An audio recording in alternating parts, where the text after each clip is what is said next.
Buddy Alan Wilson, his son Merrick, a big farmer, big tractor. All right, good morning, Dayton City Rotary. Morning. All right, let's try that again. Good morning, Dayton City Rotary. Good morning. Very good, very good. How's everybody doing this morning? Great. Good, good. All right, so Chip Person, I believe, has our invocation pledge four-way test and Rotary moment.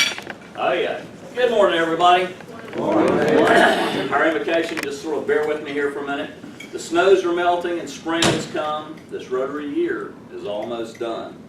As we reflect on projects from the year, upon our activities both far and near, we're thankful for our successes enjoyed. We're thankful for resources faithfully employed. In service of others, in service of peace, for in serving others our joys increase. Let's be thankful at this meeting for our food and friends, for hearts to serve and helping hands.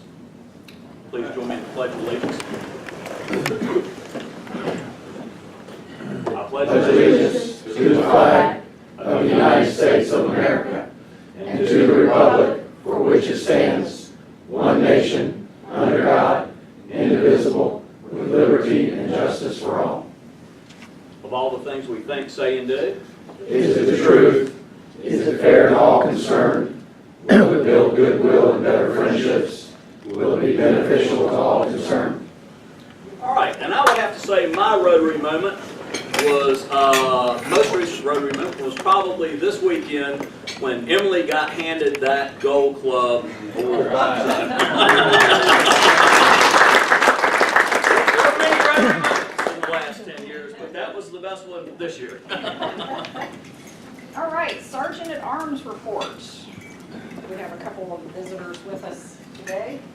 We have 35 people today. 3 visiting Rotarians. Ben Powell from Guilford. Hunter Galloway from Greensboro. Sarah Gray from Guilford. We do not have any guests today, so. And if you were at district conference, you got to see Sarah host the talent show. Which She was a good fantastic. time, and she did a great job. So Thank you. love seeing that. So birthdays and anniversaries. How quickly we fall. One day you're president, the next day you're doing birthdays and anniversaries. Wearing your Rotary pin. But I'm wearing my pin. Today, Steve Brandon. Steve's here. Where are you? I saw you. Happy Birthday to you. Happy birthday to you. Happy birthday, dear Steve. Happy birthday to you. I think that's the first time it's been sung in heaven. Must be a special day. And tomorrow is Cheryl David. Right. Last time you were listening and not singing. That's a good point. So it's you. All right, so for announcements, so I am pleased to present to the club. Here is our plaque for the Gold Club Award for this year, as well as our badge to go up on the banner over there. So I'll put that on the banner. So here's Gold Club. All right.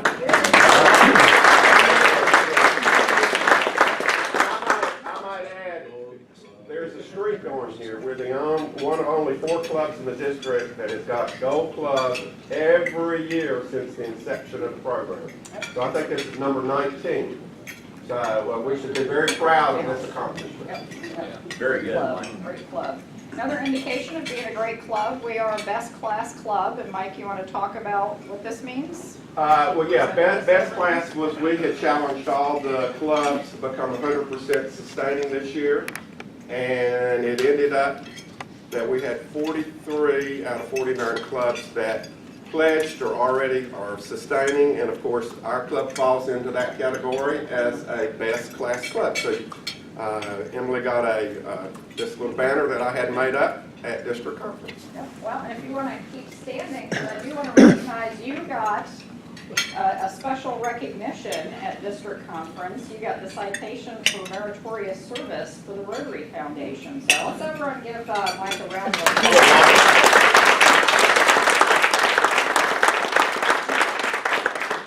A special recognition in honor of all that Mike does for the Rotary Foundation, certainly for this district and the world. So very proud to have you here, Mike. Let's see, so Camp Carefree, you want to talk about that, Steve? Oh, sure.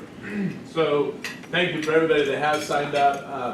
I actually some of you got an email yesterday because last week we had a paper sign up and I just had remembered I hadn't put them in. So I got those in last night, but I think we got about 21 or so on Friday, about 18 or so on Saturday. So I think for everybody, there's still room. We've got 3 cabins to paint. Just found out this morning, just finally got an email back that they are providing the paint. We need to provide our own paintbrushes, rollers, drop cloths, cleanup supplies, things like that. So if you have any of those types of supplies you want to bring with us, bring with you, please let me know. And then whatever we do still need, we'll make sure to get as well. I have no idea what the colors are, but since they're providing the paint, it doesn't matter. We're just going to show up, we're going to do the job, and we're going to do it as best as Rotarians can. So next week though is the week. So Friday morning 9 o'clock for those they're going to be there. Saturday morning again, and we'll finish it up on Saturday, Lord willing. And it's going to be a great weekend. All right, changing of the guard, Ralph? Yes. June 18th at 6 o'clock, 6:30, I believe. I'll get it out. Steve's going to have it on the website by the weekend, hopefully, to get it out. I'll probably do a paper sign up next week, just kind of get a head count started. Would love to see everyone there that could be there, bringing Dan in office. Where are we going? Where is it? Oh, sorry, it's at the proximity, Yeah, same, yeah, same same place, place last same time, same channel, everything as last year. Yes. It was a great event over at Yeah, it really Proximity is. last year, so great. Let's see, I don't know who here is going to be at the district training assembly tomorrow. Mike, I'm assuming you'll probably be there. I'll be but there too. Maybe that's true. So district training assembly tomorrow. Let's see, any other announcements? Anyone has? All right, well, it's time for Happy Dollars then. Yeah, I gotta get this in my calendar. All right. I'll remember to go to the. I'll finish the run for you. No, yeah, you finish up, Ralph. You don't I got it. Bring Ralph a present. Ring grab. Oh. 2 weeks in a row. After winning Kelly's drawing the last week, I won 2 drawings at the district conference. But my Happy Dollars, I told Mike I would talk a little bit about the conference, and Sarah was fantastic. It was really fun. I know what plenary means now. And, the sessions, you think it's going to be a lot of speeches and a lot of awards, and they're really good. I mean, it's like some of the programs we've had here that are fantastic. Young people speaking. Next year is at Greenbrier. I am definitely going. They have trout fishing, gambling. It's a wonderful resort. And I found out if you hang around Chip and with Kelly Harrell, you don't even have to buy drinks when you're there. So I had a really good time, but my dollars are for Emily, for Gold Club. That was a really tough year. A lot of members leaving. And Mike, he didn't know he was getting that award, and it was very special. The whole place was really happy for you. So it was a great time. You know how much those trout cost at the Greenbrier? I heard. You don't want to catch too many of them. That's good. I had your name on my board. All right, so to give you an update, first of all, this has kind of been fun, the response and everything else. You guys have done an unbelievable job.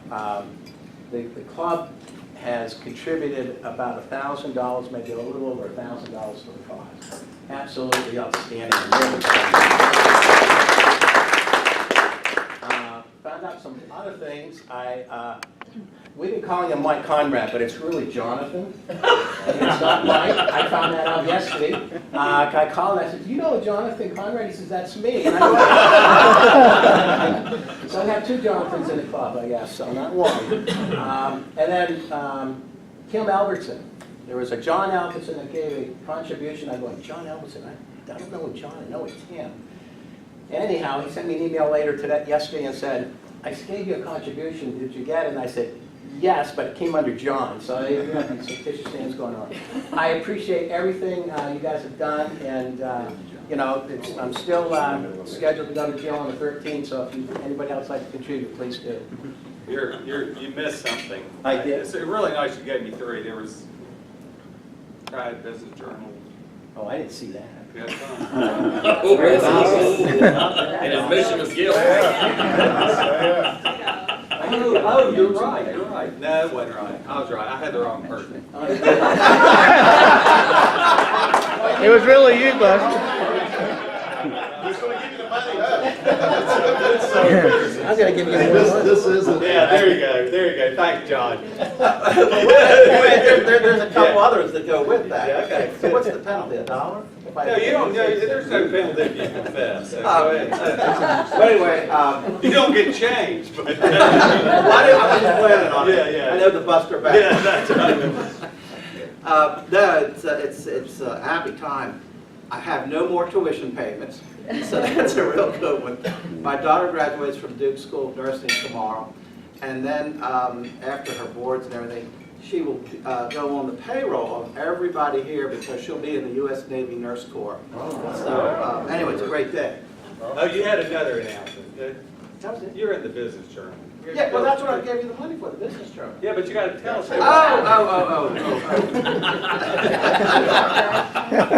The Business Journal did a story about Greensboro Orthopedics where we are coming out from behind the desk and using the newer technology with iPads of greeting people similar to the Walmart greeters and registering patients through the virtual software to eliminate the time they have to stand in line or wait and fill out forms so they can, particularly with orthopedic patients, so they can have a seat a lot faster in the system. So anyway, thanks for reminding me. The Walmart greeter. Walmart, That's what we're.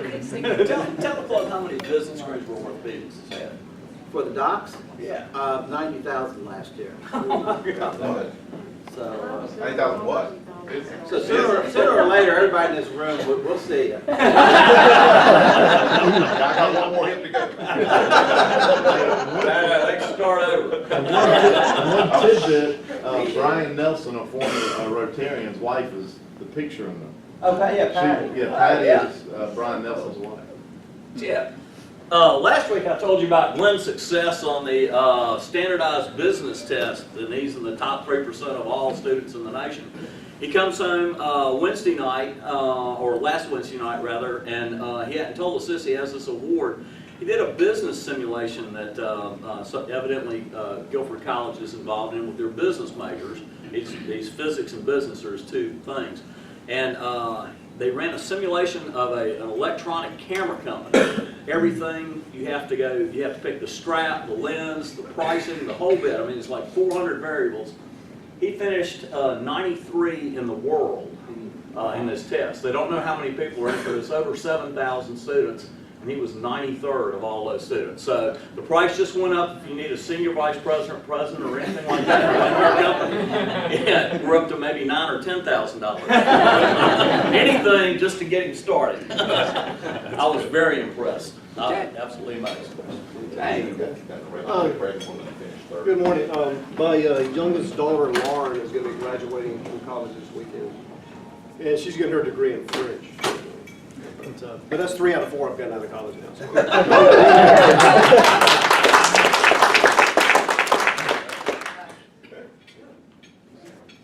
I'll get you in a minute.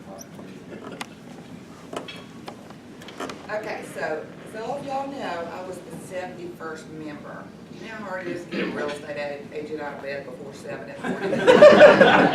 So this morning, I go outside because I'm getting wound up. Dan sent me an email and said, we need for you to be the Queen of Hearts, but you have to be here at 6:45. So I told Bob, I said, really? He said, really, Mary? I said, I'll do it, I'll do it. So last night I went to bed really early because I'm like, I'm going to get geared up to do this.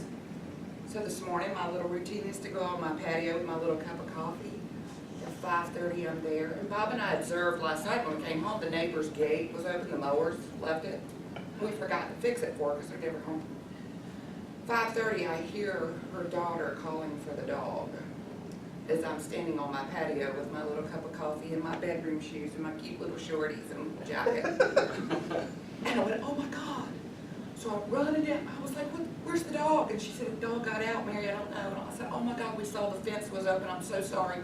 She said, what are you doing up at 5:30? I said, I gotta go to Rotary, man. So I took off down the street on the other way, as a couple of my neighbors were coming jogging through the neighborhood, and my hair sticking up in my little bedroom shoes. I found the dog. So on the way back, she said, I just wanted to tell you something. I said, what? She said, thank you for being a Rotarian.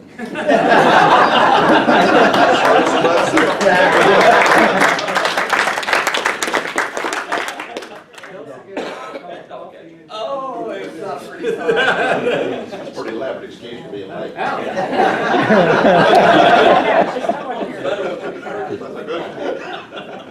Just let you know, I finally can eat now. So last week I raised about $1,170 for just 5 days of fasting.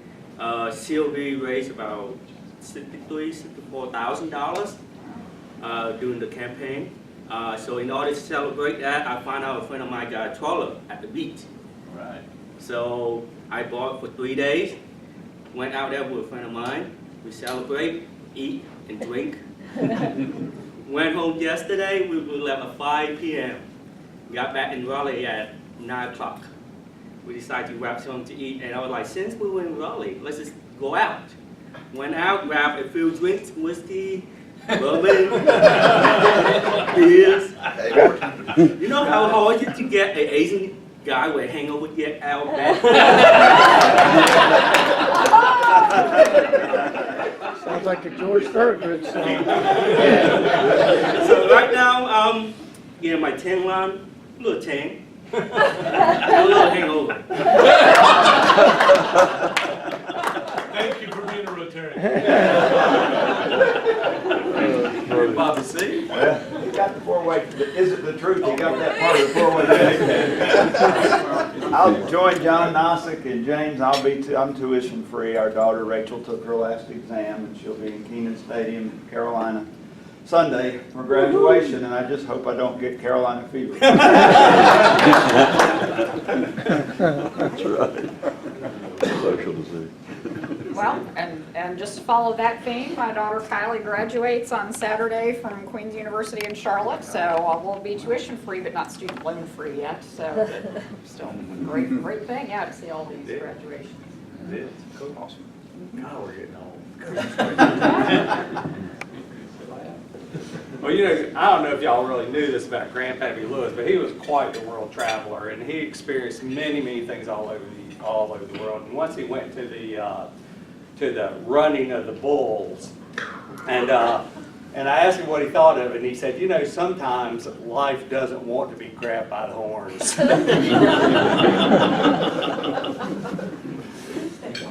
All right, well, so our speaker this morning will be introduced by Rob Midget. So. All right, thank you. Do I need to be over here? Hello, hello. All right, good morning. It's my pleasure to introduce our speaker this morning, but her name is Jodi Flick, and let me give you a little intro into why she's here. She's going to talk to us about, of all things, suicide. And I came to know about Jodi from a neighbor of mine, good neighbor of mine, who he and his wife lost their son tragically to suicide last year, March 22nd. And it really hit home to us because our kids knew Chris and grew up with him next door, and all of a sudden he's gone. And the scarier thing is that Chris was the third of sons of friends of ours who had taken their lives, just in a matter of a few years. All of these are young men. We lost Brooks and Shay, and then most recently, schoolmate Chandler. Tragic situation, and until it hits somebody that you know or love, it's hard to even really think about.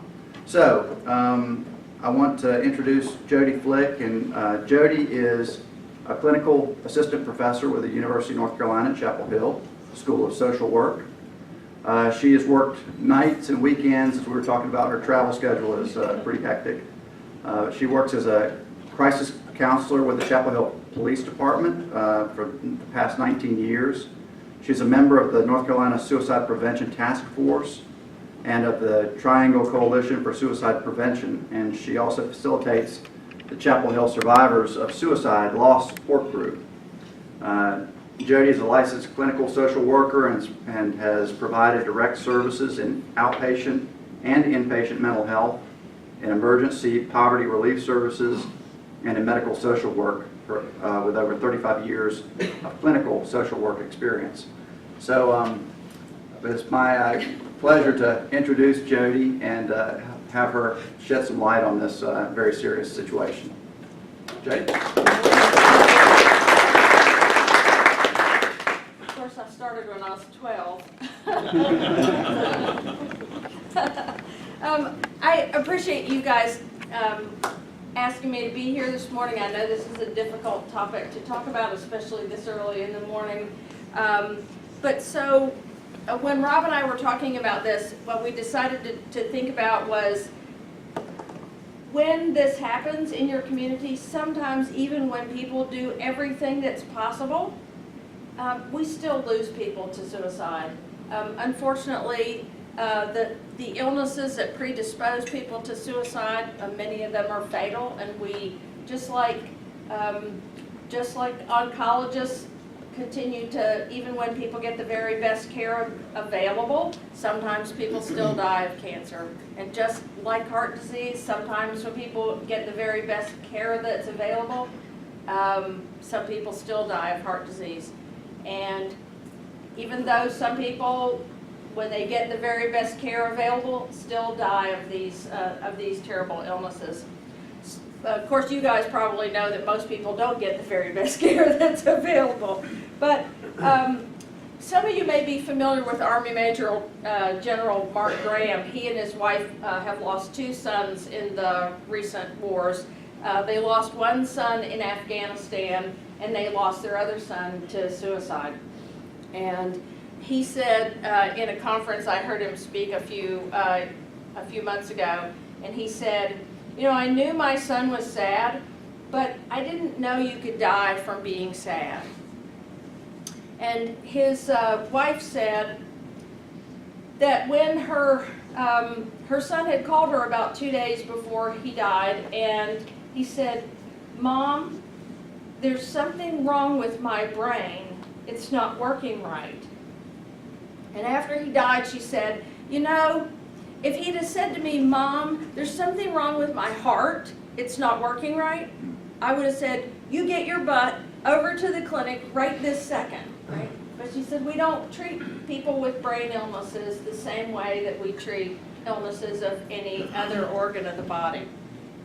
So what I suppose I would want you, this is the clinical assistant professor in me, the teacher in me wants to say, you know, most of the time when you hear people talk about suicide, the reality is that the explanations they give you are just way, way too simplistic. Because suicide's never, ever caused by just one thing. It's always multiple causes. It's partly biology, it's partly psychology, it's partly culture, it's partly temperament. There's all kinds of factors that are involved in it, which is why I have this picture of the slot machine up here, because I'm sure none of y'all play the slots. Well, except for the guy that runs the camera. Yeah, just me. Just you. But so at least he knows that when you play the slot machines, if you get just one bell or one cherry, you are not a winner. Right? You have to get at least 3 or 5 or 7. Right? So if you think of suicide that way, it's a similar sort of concept. If you get just one risk factor for depression, just one risk factor for suicide, that's not enough to tip the balance. It's when you have 3 or 5 or 7, right, that's where the risk piles up. It's cumulative over a lifetime. So, we used to think that most people who died by suicide, that this was a really impulsive act, that you couldn't see it coming. But now what we know is that most people have had a lifetime of negative events, that this risk potential is cumulative over their lifetime. And it turns out that no one does the sort of suicide prevention programs that we used to do, like when I was in school and they round up all the kids into the auditorium and do presentations to the whole high school about suicide. We stopped doing them because A, they don't work, and secondly, we stopped doing them because we realized that we were completely targeting the wrong people. It turns out that if you look at everyone who dies by suicide, about 70% of people have either severe depression or depression as part of bipolar disorder. It's between 90 and 95% of all people who die by suicide have one of probably 4 major illnesses, and these are the 4. So depression and bipolar disorder make up about 70% of all suicides. Schizophrenia makes up about 10 to 15%. Chronic end-stage substance abuse makes up about another 25%. And that last little green sliver at the top there is mostly your anxiety disorders like PTSD and some of those things. So it's still something that's pretty poorly understood by people in the general public. But as I said, unfortunately, sometimes these illnesses are still fatal, and we still lose people to these terrible diseases. And I think one of the things that we don't recognize well enough is that a lot of these illnesses cause people to have severe cognitive impairments. In other words, it messes up your ability to think logically. And it causes people to believe things that aren't true. So in psychiatry, we call that delusional, but you usually don't think of delusions except when you think of people who are psychotic. But really, if you believe something that's clearly, patently not true, that's delusional. So when you hear people say things like, oh, I'm just no good, I'm completely worthless, no one loves me, the world will be better off without me, that's clearly delusional. And our thinking has changed in this field to recognize that once you start to believe that those things are actually true, if you actually believe that things are not ever going to be better than they are right now, and that no one's ever going to love you, of course you would be miserable and despairing. So once we can start to see that suicidal thoughts are a symptom of the illness that these people have, the way that we talk to clients now is, I know the thoughts that you're having are scary and frightening to you and to your family, but those thoughts are a symptom of the illness that you have. And just like when you get a cold or the flu, you cough and sneeze. Okay? Well, when the cold or the flu goes away, the coughing and the sneezing will go away. And just like that, when you get treatment for this illness, when the illness goes away and when the illness goes into remission, these suicidal thoughts will go into remission and you won't feel that way anymore. So we're still struggling with helping people to see that the way people are thinking is a symptom of the illness that they're experiencing. So why do people kill themselves? Well, the only real answer to that is to end the amount of pain that they're in. Just like every one of us has a different ability to tolerate physical pain, people have different ability to tolerate emotional pain. And what you might be able to stand, I might not be able to, or vice versa. But we know that there's lots of things that in those piles of the rocks that are piling up, there are lots of risk factors. and you can see probably the one that I would call to your attention with the work that you guys do is childhood trauma, probably one of the largest predisposing factors that we know of for suicide throughout people's lives is having been a victim of severe child abuse, physical abuse, sexual abuse, neglect, childhood trauma. And on the flip side, we know there are also things that protect people from suicide, that buffer people from the stresses in life. Probably the one that we know that carries the most weight is religious faith. And it turns out that it doesn't really matter what faith it is, as long as people believe that that their life has value and meaning, that there's a purpose to the universe beyond what I understand, that my life has value, and in that purpose somehow, that's a very protective factor for people. The other one that applies to what you guys do when you meet here all the time is social skills. People with really good social skills who have well-developed social networks also are at much less risk than other folks. So we want to talk just a few minutes about how could you guys help respond in your community if there has been a suicide. St. Thomas Aquinas over 1,000 years ago said, since every person is part of a community, they injure that community by killing themselves. So one of the things that we always do is try to talk with newly bereaved families about what to expect, because most people have never been through a traumatic experience like this before. And we also try to help them recognize how the community is likely to respond to them. And unfortunately, I wish it weren't true, but it's not likely. It's not usually been that the community comes and scoops them up and takes care of them the way that they do families where there's other kinds of tragedies. Because unfortunately, there's still enough stigma around dying by suicide in the community that stigma ends up falling on the family members and relatives of the person who died, as if somehow they were to blame for this, or if that there's still a shame associated with it. So people's religious beliefs, I said, can help them, but they can also hurt depending on whether that person's faith community is comforting and compassionate, or whether their faith community is condemning because of what they think the person did.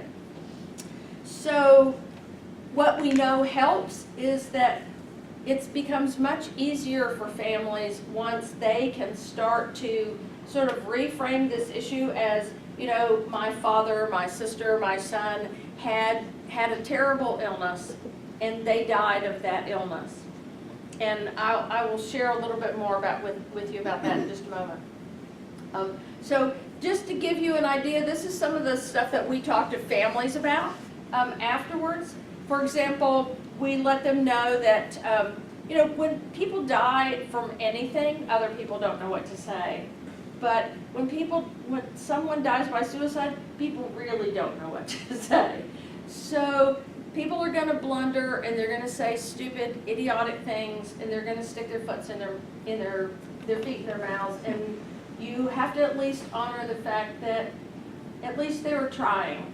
They didn't mean to hurt your feelings, but at least it was better than the people who in the grocery store who crossed over to the other aisle so that they wouldn't have to talk to you at all. It beats that. One of the men in our group said that his son died by suicide last fall, and he was out walking in his neighborhood one morning and saw a neighbor that he hadn't seen since his son died, and she ran up to him and hugged him and said, "Oh my gosh, I'm so sorry about your son. I know exactly how you feel. We had to have our dog put to sleep last week." He said, I want to, like part of me just wanted to slap her, you know, because you're my son, your dog. I can see how it's almost exactly the same. But then he remembered what we talked about in group and said, you know, at least she was trying to empathize. She did a bad job of it, but at least she was trying. So that kind of stuff happens all the time to survivors. So we try to at least get people ready for that. The other thing is, because it's so uncomfortable for people to talk about, family members will often be left, you know, after the casserole period, right? Sort of left to their own devices, and people don't call and say, can I just take you out for coffee? Or how about we meet and go for a walk, or, you know, do something? People don't do that in the same way that they would otherwise. And we also talk with them about the fact that a lot of times things will trigger you that you wouldn't even think of. That I worked with one woman whose son had attempted suicide. The doctors called her and said that he was probably not going to make it. If she wanted to see him, she was going to have to get to the hospital immediately.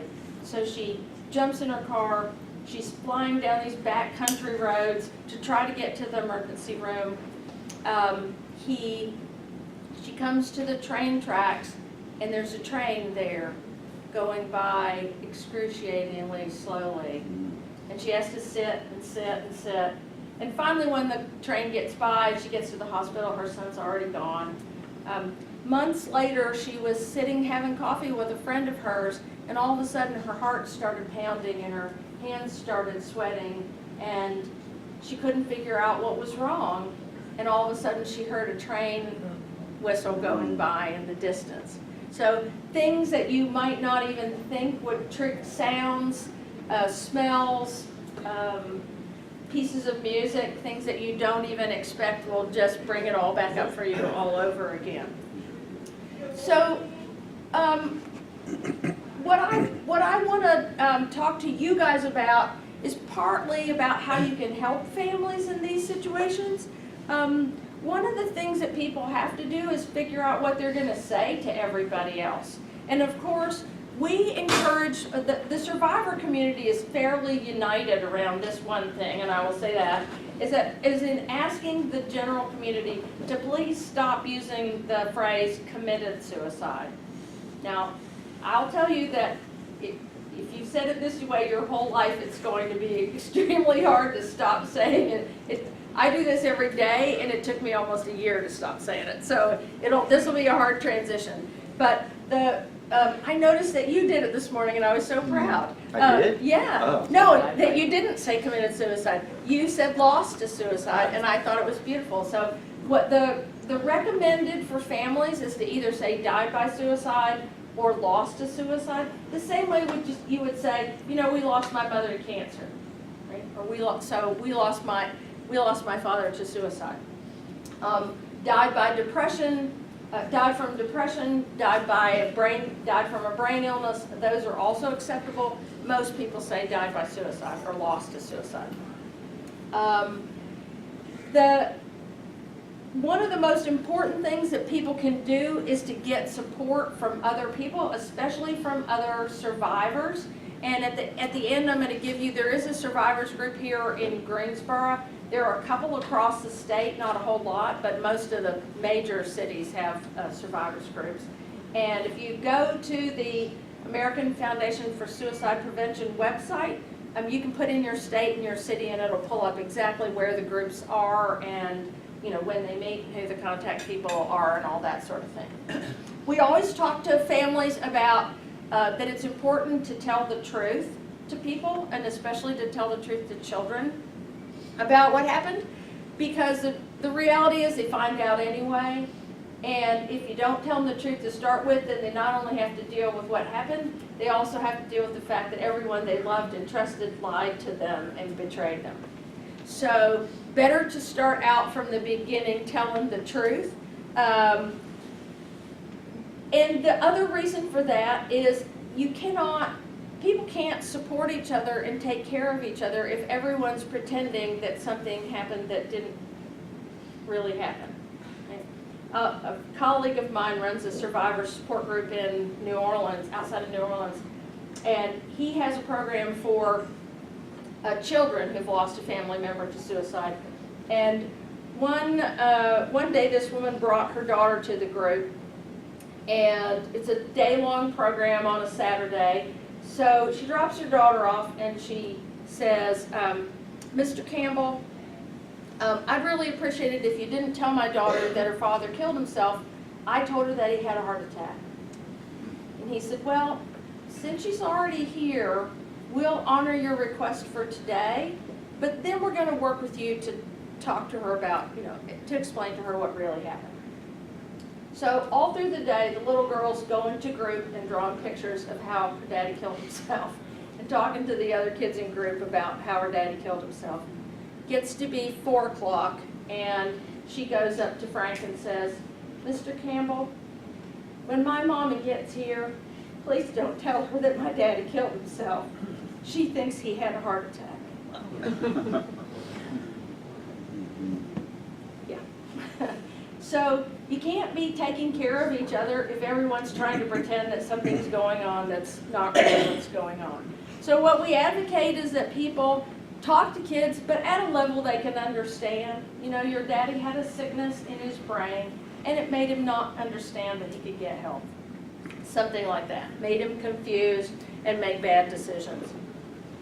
So we know that, and we've known for many years, that how you treat the family, the friends, the work colleagues of a person who's died by suicide, how you treat those people and how you respond to them in the community is prevention for, at the next level. So for families, we talked about that using the phrase died by suicide or lost to suicide.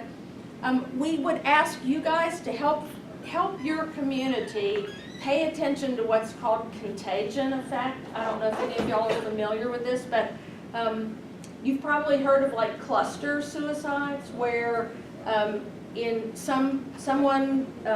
more common among young people, but teenagers and college students, where you have one suicide, it gets publicized in the newspaper, it's on TV, everybody hears about it, and then within a couple of weeks you have another kid who did the exact same thing in the same place, and then you get 3 or 4 or 6 others.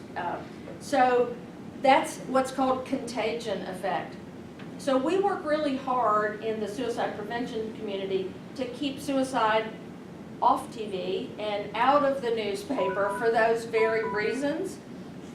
And we would ask you guys to think about what you don't want is those pop-up memorials, wherever people go and tie yellow ribbons on the fence and put piles of flowers and teddy bears and, plant a tree and tie notes all over it. Because now you have a kid who's getting more attention in death than they ever got in life, and you're sensationalizing and glorifying what happened.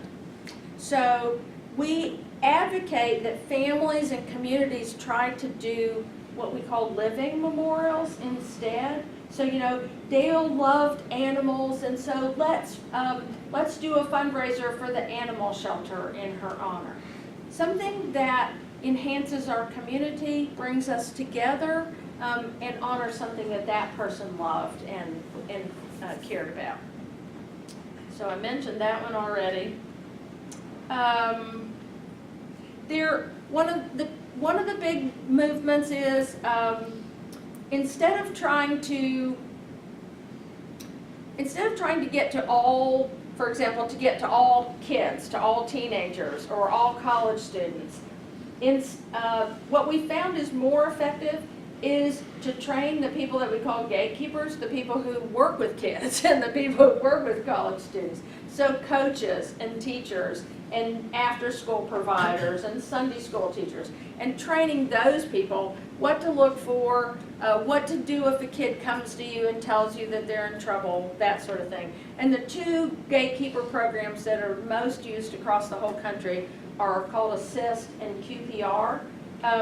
Actually, QPR is done by some folks out of Mental Health Association of the Central Carolinas, which is in Charlotte, and they do it for free, and they send trainers all over. So if you're ever interested in getting their trainers to come and work with you, that their information's here. One of the things that happens is that a lot of times professionals back away from families who've lost someone to suicide also. And by professionals, I don't just mean doctors and nurses and psychiatrists and mental health professionals, but also clergy and other kind of people pull away from families. And a lot of the literature says that many people in the professional community end up treating the surviving family members as if there must be something wrong with them. You know, like, how could someone in your family have done this unless all of y'all are really screwed up, right? So, in fact, but one of my favorite quotes from one of the survivor authors that I really like she said she and her family finally just got absolutely sick of that attitude, and she said, you know, the fact is that one person in our family was really sick, and that person died, but the rest of us are okay. so she said if you apply that same model of heart disease or diabetes or cancer to it, if one person in your family dies of heart disease, you don't automatically assume that everyone else in the family has heart disease or is sick from that. And somehow we don't treat brain illnesses in the same way. There are survivors groups around the state, and there is one, or at least there was one here in Greensboro. It's kind of falling apart a little bit, but your local hospice group is trying to resurrect it and get that going again. So I think they're going to probably do that. So I would say if you're looking for it, you can still find it on AFSP, or you can call the local hospice here, and they can connect the folks that you're looking with to the local survivors group. Jodi? Yeah. We're going to need to open it up for Okay. questions. Sorry, we're No, you're running fine. out of time. You're good. What questions do you have? Some of the symptoms for people to look for. I would say the number one symptom is when people tell you. And people are always worried about just asking people directly, you know what, have things gotten so bad that you've thought about wanting to hurt yourself or wanting to kill yourself? I think that's a scary question for most people to ask. But that is by far the best, frank and direct way, non-judgmental about the answer. But people will tell you. I was deployed in Iraq, and they were really aggressive about confronting people. Do y'all still recommend that? I mean, they were like, if you even suspect it, don't hold back. Because we were trained on this as a healthcare provider. I was trained especially. Yeah. If you suspect it, Yeah. don't ignore it. Yeah. If you even slightly suspect it, don't ignore it. Do y'all still recommend that you confront people and ask them, they would say, point blank, ask them, have you had thoughts of hurting yourself? Yes, no, absolutely.